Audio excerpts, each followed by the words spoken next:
Hello, everybody, and welcome back to my constant ongoing obsession. I was going to say my latest obsession, but I swear to fucking God, every time we read a book of this series, I just feel like so into it that I go back and read like half the series and read a bunch of fan fiction. So like it's really just a constant obsession. Yeah, hijack. Oh my goodness. Also, Knick-Knack has a new setup. Um, might I recommend, and viewers chime in, perhaps close the door to your bedroom down Yeah, the hallway behind you in the future. I can in the future, but I'm also using Yeah. it to shoot out that little bit of extra light while it's night out. Well, I just a recommendation from me for the future. If it makes you feel better about the lighting, I do have Zoom auto lighting from the screen, so it's actually not terrible. Wouldn't work on anything else, but it works on this call. My camera has auto lighting too, so Yeah. Um, so Solo Leveling Volume 9. I think this actually came out a little while ago, but like it took me a hot minute to get it to you, and then you had to get it back to me, and then I had to read it separately. So it's actually been a while since it came out, and it's gonna be a little bit before this goes up on the channel based on when we're recording it. which makes Uh, you pointing out my new setup hilarious because that new setup's going to appear first on stream. I just recorded a video where I also am like, hey, this is my new setup. And there's a not zero chance the next reacts we record goes up before this does. That's fair, but there's also an equal chance that in the next week, my setup will shift slightly too. Like just enough to be noticeable. So, anyways, Solo Leveling Volume 9. Just as a brief refresher, we start this book out with chapter 25, The Architect, and it's the reveal of the S rank gate in Tokyo that has just appeared. And we end it with the gate breaking open and Sung Jin Woo arriving to help after other events have gone down. Um, so the major arc covered in this book is the return to the Kartanon Temple, and the architect, right? The fight against the architect. So how did you feel about this, Nick? Because I feel like this is where we get a lot of the explanation for how he's been changing and what's been happening to him. Like here's where we get the actual why this is happening, why he was given the system, etc. Hang on, I need to consult past knickknack for a moment.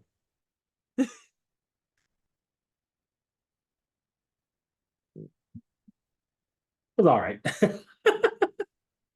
Well, I mean, to be fair though, I will say there have been multiple times over the past like 8 volumes where we've mentioned the fact like his powers are coming from somewhere. Like this is all happening for a reason.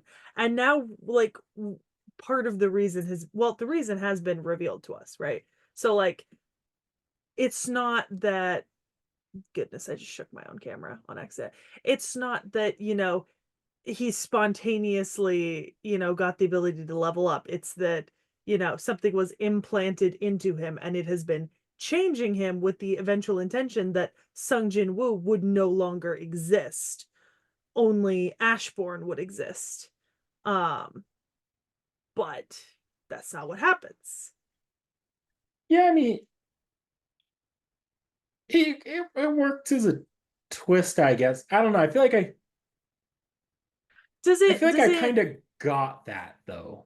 True, but does it help in some ways or contribute in a positive? Because you had mentioned in the beginning, like in the first couple of volumes, that you didn't understand and didn't really like why he was changing so drastically and so fast.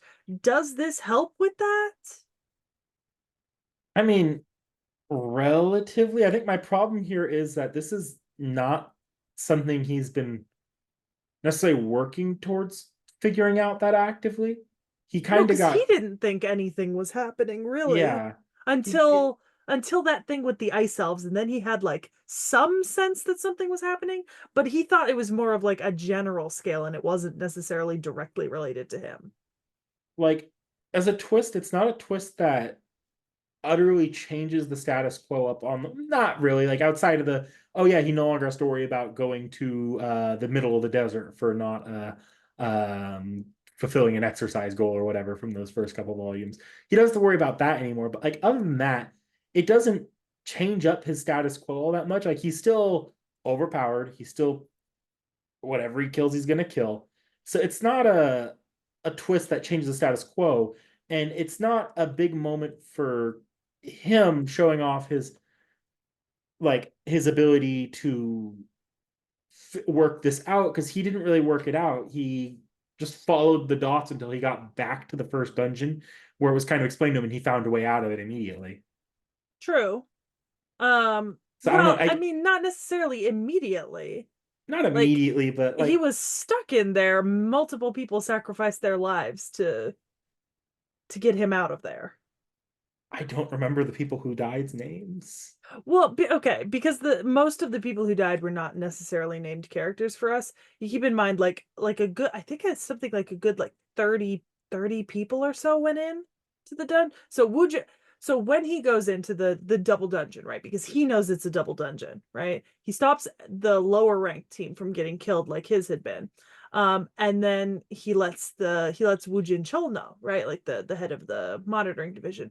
And the head of the monitoring division is like, ah, fuck, we can't let a dungeon that big break. Like, let me call up a team full of people and go in like with him. And like, so he doesn't know that they're gonna do this, right? So like, it's not as if he told Wu Jin Chol going in knowing that like he'd bring a bunch of people and they'd die, you know? Um, I don't know. I but guess right now I'm just not really feeling the weight of death in this series. And for me, just as a story beat, it was only it was just there. he was, Now, as a world building thing, as a story, as a lore thing, it's neat, it's cool, yeah, but he but was that's never in danger of, I mean, dying per se. yeah. Well, Like that's not the point. Like death is not the danger for him.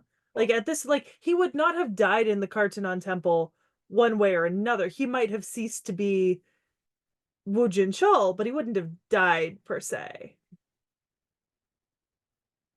I mean, yeah, but I mean, when I said the way to death, I felt it with, I mean, with the character, like, because you brought Oh, up that a lot of people yeah, died in the time it took him to get out of that issue. It's yeah. just the fact that I'm not feeling the weight of death in this world, especially because almost all these characters are completely unnamed. It's not even like, what was it, that one arc, uh, um, Draw Sword Guild, I can't remember which one it was, but where you actually had a few named characters bite it. You didn't, I don't think you really, maybe one this time. Draw But Sword Guild again, with Goto Ryuji on the Ant Island, where we saw, yeah. but yeah, Draw Sword Guild. That was the Ant arc, Jeju Island. And let's be real here, solo leveling is not known for the strength of its side cast. So Hey, like characters hey, dying to protect Sung Jin Woo is like a dime a dozen as far as I'm concerned. I love Wu Jin Chul, and I would cry if he died. I would. um, but well, to be fair though, it's like it's not that Solo Leveling has a habit of like side characters dying for him. Like No. that by no metrics could any of the Draw Sword Guild have been considered to be on Sung Jin Woo's side. I mean, they were literally set to betray the Korean hunters, feed them all to the Ant Queen, and then turn. So like that's absolutely not a supporting cast. And the only person who died there who might have been on sort of like the supporting cast of that wasn't even really related to Sung Jin Woo. It was Baekhyun Ho's friend. And like that really had no effect on Sung Jin Woo other than being like, ah, fuck, shouldn't I got to stop people from dying. Like just in a general sense. So this is technically the first time that like supporting characters who are on his side have like sacrificed themselves for him or taken on challenges this far above their own skill level to support him, right? Because like even though Woo Jin Chul brings in like one of like basically two of the strongest S ranks, right, in Korea, neither of them are basically doing jack shit all against the monsters in the Kartanon Temple, which does not bode well for the fact that like the gates are getting stronger because people aren't getting stronger and like the gates are getting stronger. Do I was oh you know what I was gonna ask also, how do we feel about the cocky drunk Russian man Orlov, who's kind of agrees to hold the gate in Tokyo? for like $1 million a day. He I don't know if it happened on the page, but he got his ass beat, right? Oh, yeah. Like that man Yeah. is dead as a doornail. Pretty sure, yeah. Yeah. Sorry, I'm like trying to refill. It's been a hot minute for me, but it was a neat build, and I actually did that. Like, I actually like that more than the the finding out more of the truth of the of his abilities, because there was a little bit of character weight there with, was it his mother or his sister, or was his mother telling him not to go to Begging Japan? him, yeah. Yeah, And and his sister not wanting him to go do anything dangerous either, because I mean, keep in mind she's recovering from trauma, you know? yeah. And So she's not doing good. I do think there is weight there, and that moment had some weight. I liked, like, that's probably was probably my favorite part of it, was the breaking out calamity that's going on in Japan. That's fair. I think oh god, it's so hard to say anything knowing that like knowing how close we are to the end, right? Like in theory, right? Like knowing how like there were really only like a couple major things from the end. And like having read it so many times, it's so hard not to say something that's just going to be like either dismissive based on stuff I know in the future and opinions I have, or like outright spoiling stuff that's going to happen, because like the great thing is we're still long past the anime, so you don't know what's going to happen still. I mean, I I'm never sure actually you have. finished the anime either, so there's that. I i'm an episode from the end. I literally stopped on episode 11 for no fucking reason. I mean, but it's easy. Once season two comes out, you literally just watch that to get yourself ready for season two, and there you go. You're ready to watch. You're done. You're Yeah, caught up. yeah. Um, um I would like to know, based on where I know the story is in relation to completion, what do you think is going to happen next? Next, Like, potential like book 10, 11. well, I can't remember if he's already on his way to Japan or not, but I'm So going to, he arrives in yeah, Japan in like the last couple pages. I'm going to assume this is going to lead to a big ass fight scene. Yeah, And knowing the general direction of the series, there might be some level um of pushback against him. Like, he might be a little bit in over his head, but I don't think he's going. Obviously, I don't think they're bringing him in when literally no one else can do shit for him not to win by the end. okay. But like post Japan, what like where do you see the story? Like let me put it this way. I, in my opinion, if I were to make a judgment call about like how much of the story we have left, right? We've gotten through 2/3, right? So we've got like 1/3 left. Most of what's left is not separated, I'd say, into separate arcs post this Japan bit. So like If I it had to guess, he got his answers on his abilities. So I assume the next thing that, like, the next answers he's either going to seek or stumble into are going to be on the gates themselves. And we're going to get into what's going on there and whether or not they can be stopped altogether. interesting. Okay. That's fair.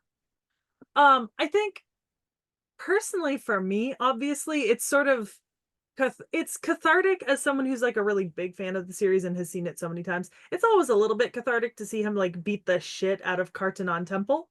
Because like that's how this whole story starts, is him getting the absolute shit kicked out of him to the point of death in Cartanon Temple. And for him to have come far enough to be enough to take them on and get rid of them, it is nice. It's cathartic. It feels like we've come kind of like full circle on like that particular story beat and the start of this story. Like it almost feels like we've finished.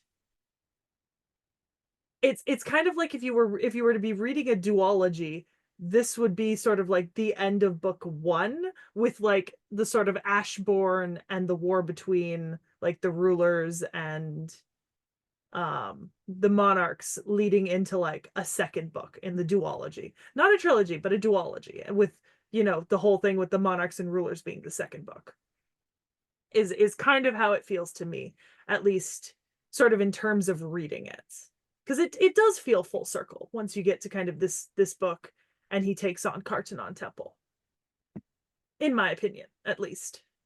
And maybe that's just because Cartanon Temple was such a great fucking start to this series. So are we about halfway through the series? We're more than halfway. Like I Like, said, we're about 2/3 done. We've got one major story beat left.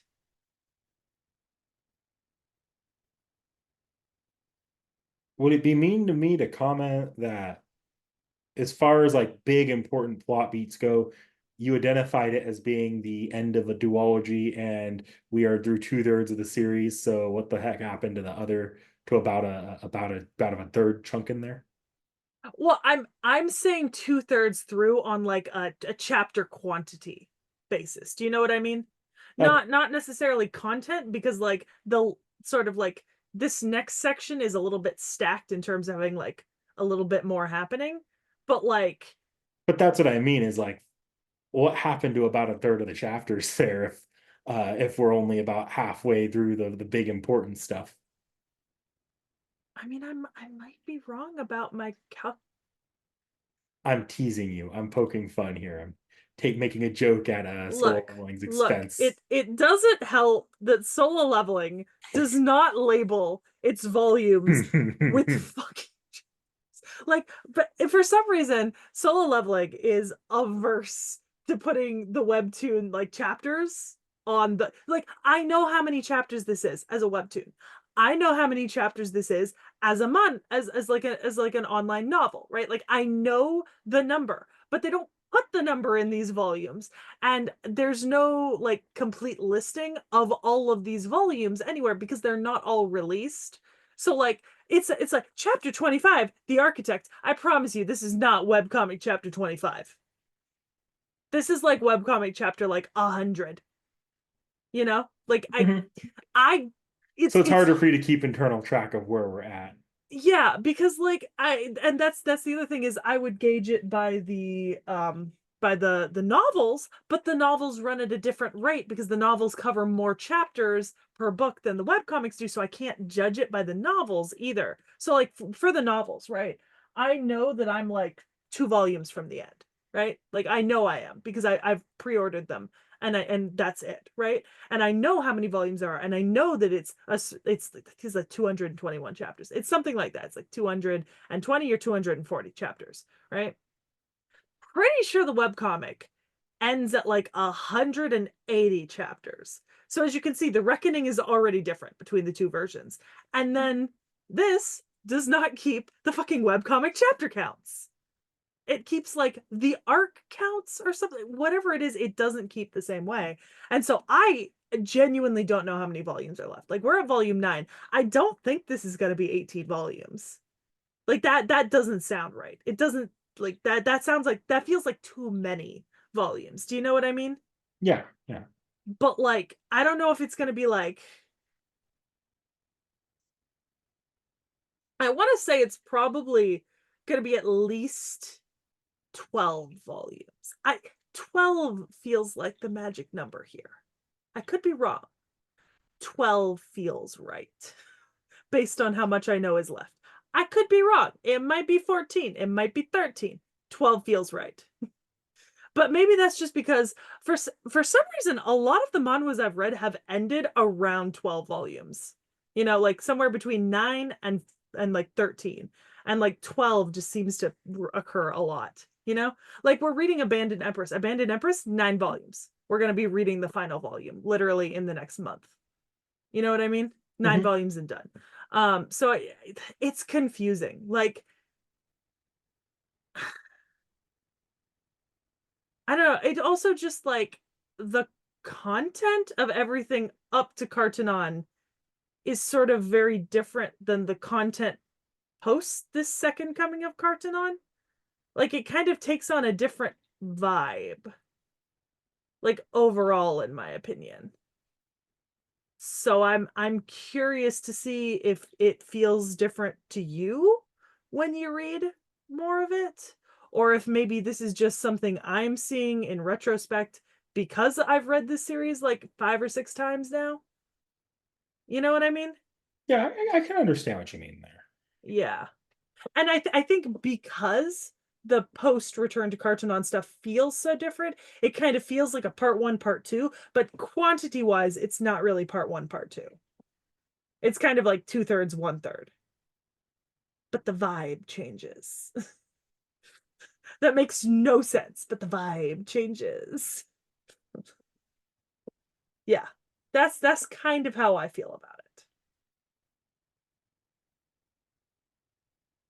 I feel a little bad because I feel like you wanted the the reveal on what's going on with the abilities to move the needle a little for me, and I feel like it didn't as much as I think you and I probably hoped it would. Well, I think it's interesting. I will say I got the Cartanon Temple return scene in web novel form first. So I actually it was not like I was reading the webcomic as it came out as of like chapter 4. So when I wanted to get ahead and people were saying that the series was completed, I went and read the web novel. And in some ways, the web novel is quite different, right? You get a lot more dialogue, a lot more exposition in the web novel because you don't have the help of like the images, right? So for me, it might be that I'm thinking back to like my reveal of Ashbourne, and it was perhaps more impactful, maybe because I got more dialogue dumping, you know? Maybe I did get a little bit more explicitly stated information in a slightly different format, and for me, that just makes me remember it more, you know? Or maybe I just really like the kind of reveal of Ashbourne. Because I remember way back when we did volume, I think it was 2 actually, volume 1 or volume 2. One of the comments I brought up was that his like after he accepts the gamer ability, right? And basically comes back to life essentially. His mind isn't right. Right? Like he's no longer rationalizing things the way a human does per se. Like he has a lot less care for his own injuries and limits, and it almost seems like it just happens out of nowhere. You know what I mean? But like, you get to this point, it's like, oh, it's because of this black heart implant and Ashbourne and the system being specifically designed to make him push to his limits, to make it like to do all this to him. So like in essence, this is kind of like non-consensual body modification. I mean, in concept, that's fine. That Yeah. it's interesting. I think the problem is a lot of the stuff's it's interesting to me. It's like good world building, it's good lore, but I just don't feel any dramatic weight behind any of it, which means I'm getting about the same amount of substance here as I would be getting reading a Wikipedia, like a wiki or TV tropes, which I know is absolutely not insane, but it's hilarious for me of all people to be saying as a huge fan of Type Moon with how detailed our wiki and TV tropes pages are. But it's I that's the feeling I'm getting. Like I think I don't know that I was getting that much more reading it than I would have just reading about it. I don't for me, right? The For me, this concept of like the system that's given to the character you're following changing like things about the way that their mind works and their body works, right? Not necessarily with their consent or with their knowledge. This is not the first time I've read that, but it's also not like the 500th time I've read it. Very often with like especially with these power leveling, it's just rationalized as this character just gets stronger, whatever. It doesn't really matter. Like it's like they're reckless, they're whatever. Like it doesn't typically have to do with things being like forcibly changed inside their bodies per se. They don't even bother to rationalize it. But for me, I read this similar in a previous webtoon that I like even more than solo leveling. And I mean, keep it well. That's hard to say for me, but like I do. It was called The Gamer, and I do want you to read The Gamer one of these days. Like that's one of these series that I would love to get your opinion on.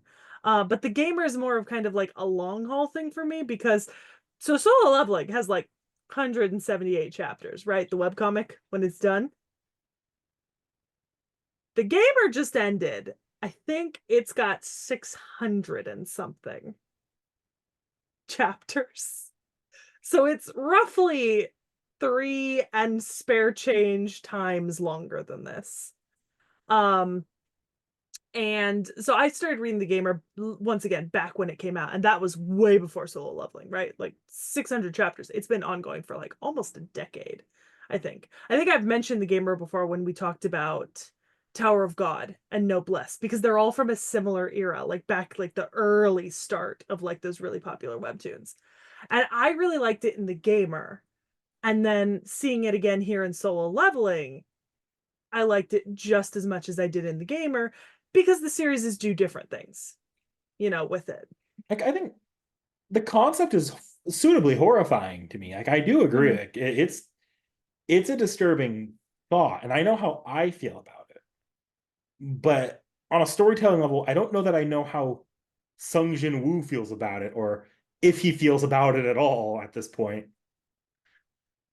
And I feel like Yeah. either Sung Jin Woo having more of a reaction to the information, or having a character that's more tapped into what's going on Sung Jin Woo, like a Watson figure to rationalize it from a more human perspective of Sung Jin Woo really is that far gone, would have benefited this series because it grounds it in the story more as opposed to just being, oh, that's a little weird if you think about it for a minute. I see what you mean. And I do. Like I get what you mean. I think I don't have that same problem, and I'm not sure I can articulate why. Like, I see exactly what you're pointing out because the gamer does those things that you pointed out, right? The gamer does those things, and Solo Leveling doesn't. And so I see it, and I think for me it just doesn't matter as much, I suppose, in how much I enjoy the series. Like for me, I don't really have as big of a problem with that. Um, and I mean, keep in mind, I'm not gonna let you drop this. Like we're finishing this. So We're three like, volumes to the end, most likely. I'm not, yeah, it yeah. wouldn't make sense to drop it at this point. The Secret same surprise. It the actually same was 18 argument for volumes. the same argument for Bakuman. If I really was suffering that much, I would just tell you, hang on, just wait until they're all out and we'll do the last bunch at once. But it's fine. Yeah. That's like I'm pretty harsh on Solo Leveling, but at the end of the day, I think it's fine. It's not hard for me to read. I just don't feel like I'm getting much out of reading it. I get it. I think as I always am, I'm always curious to kind of see your reaction to the next book and the next story beat. And obviously for me that definitely comes from a place of I'm ahead of you and I feel like I have opinions on how you're going to react and I want to see if you do react the way that I predicted you will react to some extent. So like but also at the same time I love the next section of Solo Leveling and I think it's fucking great. And I'm very excited for it. I do like Volume 9. I I think that actually, let me rephrase that. I don't love Volume 9 in this format because, and I've said this before in previous videos, Ize Press is not, in my opinion, doing a fantastic job at how they're dividing all of these chapters up. Like where they cut the books and continue. I It feels to me like they're going with like a specific page amount and they decided that at the very beginning and they're not really making a ton of effort to like push and pull by 10 pages here or there to make things fit a little better because it feels weird where we start and end this book. And I don't love that we get like 10 pages at the beginning, 10 pages at the end, and then basically all the stuff in the middle is like flashback and fighting scene. And that's it when there have been other books that have not had that same composition.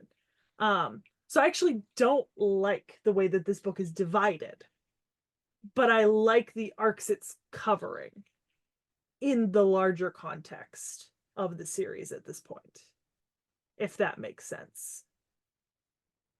It's not like we've discussed this before, but like Stepmother's Marchin cuts its chapters really good so far. Like so far, Hmm. all the books where we've read where they're cutting the chapters, they're cutting them at very good points for you wanting to continue reading the series or leaving you at like an end note that's really good for continuing. They're not really doing that. This just feels like we're cutting at a standardized point to make a certain size book. Just praying that it ends on a spot that's either a satisfying spot to stop or a good cliffhanger. Yeah, well, because in all seriousness, if you were actually going to cut this book at like, possibly kind of like the best cliffhanger per se, you would have cut it here where he wakes up in the hospital. And you wouldn't have included where he goes to Japan. You would have done that in the next book. Do you know what I mean? Hmm. Like, that's just my opinion. But I mean, if you had like if all the books were out and you were just reading them all in one go, or if you were reading this on the webcomic, this would not be a problem. No, no, This no. is entirely a problem because we are reading these books as they come out. And I don't hold it against the series as a whole, the weird pacing of like the actual books, the paper books. Yeah, If it were especially really a problem, I would just say, hey, let's just do two or three of these at once. yeah, especially because like it's also like one of those things where if I really, really hated it, I could just swap you over to the webcomic on like Tapas, you Hmm. know? But I also don't want to put in the effort to try to figure out where we are in the webcomic on Tapas in particular, because that's just fucking annoying. I feel like it'd be easier, and like not that I want to do that right now since we're already pretty close to done, but it'd be easier like around now than it would be otherwise because we only just started that Japan arc, so it'd probably be pretty easy to locate where we're at there. The only problem with reading this, in my opinion, on Tapas and Manta is that so this is available on both Tapas and Manta. It is a pay to read series. You have to Oh. pay for it. This is not one chapter a day. This is pay to read past a certain chapter. And they do that with their more popular series is like anything that's like really popular. And typically, once it's already finished coming out, it basically just turns into a pay to read. The one per day is typically reserved for ongoing series because they want you to catch up before the series ends because then the chapters will lock themselves down after your one for day, and you'd have to buy them again to read them again after the series has ended. So I don't pay for these chapters on Tapas or Manta. I've got a lot Um, of comments on that, but honestly, it might be better to just like straight up revive Talk No Jutsu for a day and like go over the updates since the last time we talked about manga and comic streaming. because oh my god, because I have such opinions. Because remember, I was in love with Manta's system, right? Loved Hmm. Manta's system. Manta has updated its system, and I hate it viscerally. Like to the point where I might actually drop my Manta subscription for the first time in like 3 years. Like viscerally hate. Can't talk about this. I have too many thoughts to talk about it in this Yeah, video. We probably will revive a talk no jutsu for this because this is um but yeah, so unfortunately when I originally read this, full disclosure, I was reading it in Tortuga as it came out because I was literally reading it week to week and it was like mid quarantine, just coming out. I was pirating it. But my sort of response to that was I like this series so much that I'm buying the physical copies to support the author. Do you know what I mean? Um, yeah, and like it's not just that I'm buying these for us to review for the channel, right? But like I've never even given you one of the light novels, the web novels of it to read. I'm still buying those for myself, you know? So I don't feel bad about what I did to read this originally because I'm also supporting the author now and supporting the idea of publishing this shit in paper. So you're welcome to everyone who's buying this shit in paper. But yeah, so it's like I would have switched you over to the webcomic at probably before this, to be honest, if it hadn't been pay to read, and it has been pay to read for like the last 2 years, basically. So I'm not spending that money. Not on individual chapters every week. that's fair. Yeah. I don't even care if you do the math and like if I get like the coin deal on like the super coin buy and it adds up to like virtually the same price as buying the book in paper. I don't care. I don't. I'm not buying week to week on Tapas or Manta or Tappy Toon or Webtoon Is it like a or the web novel. out of curiosity, if you buy it once, do you just have it forever, or is it? Yeah. So this is where I struggle, right? Because remember I discussed this about Legend, right? I had the issue. I bought a bunch of chapters of a yaoi on Legend, right? And when I went back to read them, I couldn't access them, right? Like it turns out, like I thought I'd only bought it for like 30 days or something, right? Because that's was an option they had. Turns out I was able to access them not through going to the page of the book I read, but going through my own account to like my purchase stories, my purchase chapters, and accessing them that way. Which is really annoying, counterintuitive, and fucking stupid. And I hate that, right? And the other thing is, keep in mind, like, okay, I did buy those chapters on Legend. I have been able to find them. I can access them. What happens when that series loses its license on Legend? Right? Because series do lose their licenses on specific websites. They get moved to other ones. One. Two, what happens if Legend ever shuts down? Well, Because that's these, just the eternal problem of streaming right now. well, but that's what I mean is like, yes, I bought those chapters and they're mine so long as Legend retains the rights for me to access them and remains a service that I can access them on because I can't download them as a PDF. I can only access them through the app. So that's the other thing is I if I buy this, I have a paper copy. You know, this is my copy. I can lend this to who I want it to lend it to. I can read it myself whenever I want. I don't need Wi-Fi. Um, the irony is like I don't care so much about games being bought physically. Like I swear to God, I could this argument I've heard people tell me this about games and I just it's never occurred to me, but books, yes. Like for me, books, paper. I want my own copies. Um, which I suppose says something about the value I place on books over sort of like games as media. Although I will say I did recently log into remember I said I played Gotham Knights recently for Hmm. the first time. There in literally the opening screen user agreement, there was literally a clause I had to accept that just said that the game company was licensing me to use this copy temporarily and they could revoke rights at any time. Yeah, that's bullshit. Yeah. And you could not get into the game without accepting it. I know Steam So, Steam now has to uh, yeah. put that disclaimer whenever you make a purchase. Yeah. Yeah. And I own a lot of stuff on Steam and now I don't own it per se. I Well, you've just have never access to it owned through it, but Steam. they've needed to make it more clear you don't. And it's Yeah. been a scummy problem with game preservation for ages. Yeah. So, like I understand that a lot of people do use stuff like Web Novel and Tappy Toon and Tapas and they pay and they buy their stuff there and they keep all their stuff digitally.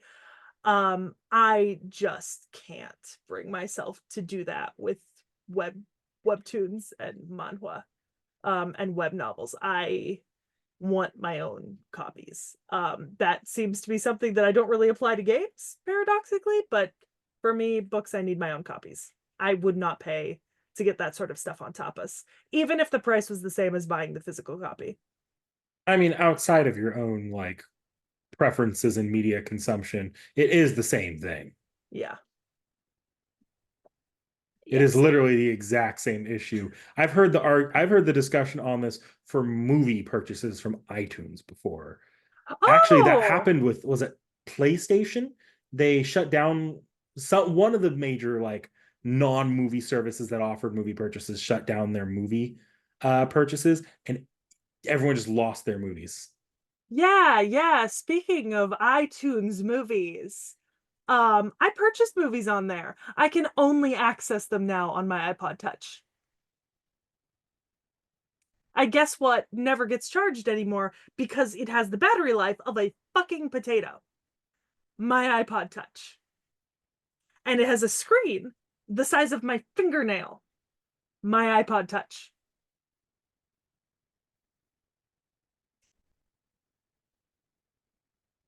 Okay. I really like Solo Leveling, and I hope everyone else is liking Solo Leveling because it's gonna stick around till we finish it. With that being said, like, comment, subscribe. Let us know how you feel about Solo Leveling in the comments, and we'll see you with whatever the fuck we're recording next. Get me out of here. Ignore him.